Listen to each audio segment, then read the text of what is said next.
को किन मुद्दों को लेकर चुनाव लड़ेगी इस बार?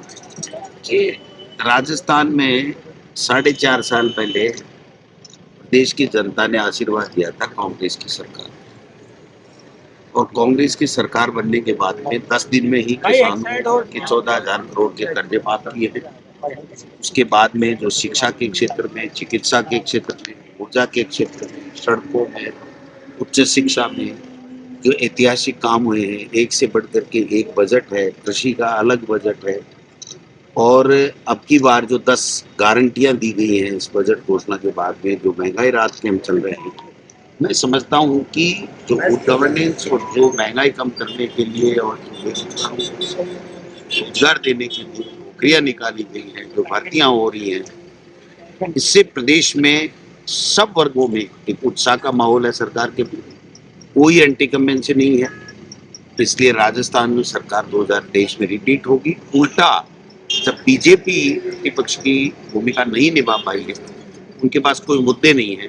आपके अजमेर में देश के प्रधानमंत्री जी आए, वो पिछले चुनाव से पहले भी आए थे और ईआरसीपी को राष्ट्रीय परियोजना घोषित करने का कह के गए थे। आज 5 साल बाद में गजेंद्र सिंह जी और मोदी जी वो नहीं कर पाए।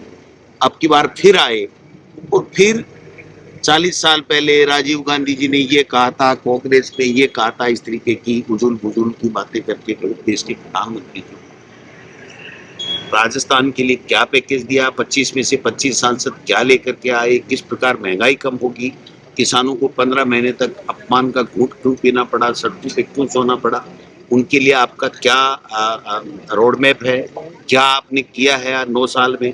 इन सब मुद्दों का जवाब देना चाहिए था, और आगे वो क्या करने वाले हैं देश के लिए और प्रदेश के लिए, उस तरीके की बात उनको रखनी चाहिए थी। लेकिन उन्होंने इस तरह की कोई बात नहीं की, केवल चुनावी भाषण दिया और चले गए।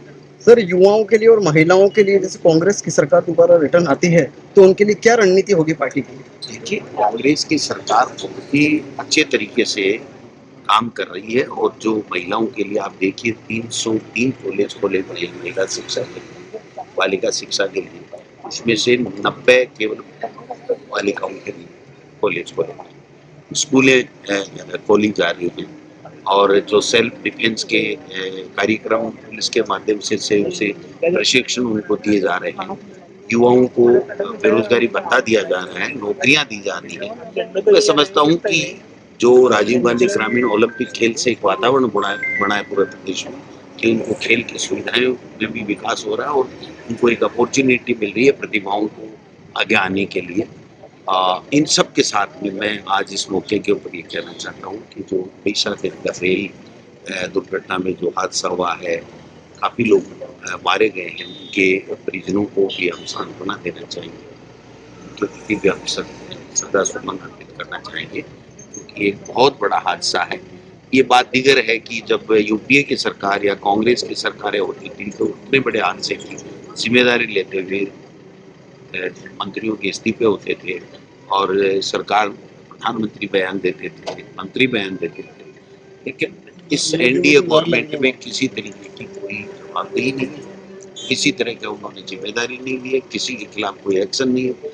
आज जो खिलाड़ी दिल्ली में बैठे, अंतर्राष्ट्रीय हमारी बहनें जो बैठी हैं, उनके साथ में जो शोषण हुआ है, अत्याचार हुआ है, अन्याय, और पूरा देश और युवा उद्वेलित है, उसके बावजूद भी एक सांसद जिसके 32 मुकदमे हैं, उसको नरेंद्र मोदी जी की क्या मजबूरी है पता नहीं, वो उसको जो है वो बर्खास्त नहीं कर रहे हैं। मैं समझता हूँ कि जो राहुल गांधी जी तो देश को एक नई दिशा दे रहे थे, देश के युवाओं के, बेरोजगारों के, महिलाओं के जो मुद्दे उठा करके 4,000 किलोमीटर यात्रा की, उनको साजिश के तहत उनको सदस्यता से खत्म कर दिया, और एक तरफ जो देश की आन बान शान पूरे विश्व में हमारा नाम रोशन करने वाली जो हमारी बहनें हैं, खिलाड़ी हैं, उनके साथ भी किस प्रकार का शोताला व्यवहार कर रहे हैं, उनकी सुन नहीं रहे हैं, कोई एक्शन नहीं ले रहे अपराधियों के खिलाफ। तो ये बहुत ही दुर्भाग्य है, ऐसे लोग केंद्र में सत्ता में बैठे हैं। 2023 में हम सब मिलकर के राजस्थान में पुनः सरकार को रिपीट करेंगे, और 24 में मोदी जी को दिल्ली से तक बदल देंगे। सर, एक ये हर सभा में हर जगह एक ही मुद्दा छाया है कि मतलब भारतीय जनता पार्टी की तरफ से कि सचिवालय के अंदर नकदी और सोना मिल रहा है अलमारियों में, तो इस पे आप क्या कहना चाहोगे? मुद्दा बनाया जा रहा है। गजेंद्र सिंह से शेखावत जी के डिपार्टमेंट का जो उनका सबसे प्रिय था, उसके सैकड़ों करोड़ रुपए उसके मकान में मिले।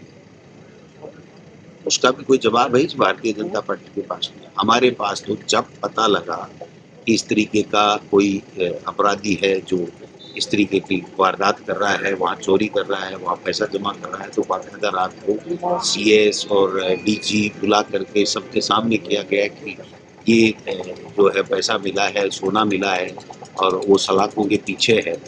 लेकिन उस व्यक्ति का क्या हुआ जो गजेंद्र सिंह जी का खास था, और सैकड़ों करोड़ रुपए उसके जो आवाज से मिले। तो बीजेपी की कथनी और करनी में फर्क है। हमें जो भी लगता है कि गलत है, जो सामने आता है, उसके ऊपर पूरी हम लोग प्रभावित कार्रवाई करते हैं। ये और बीजेपी नहीं करती है, इनमें हम लोग और बीजेपी सर ये कांग्रेस सरकार में अंतर कलह के बारे में आप क्या कहना चाहोगे? है ही नहीं अंतर मिला भाई, हम सब एक है। सब मिल के अंतर 2023 से।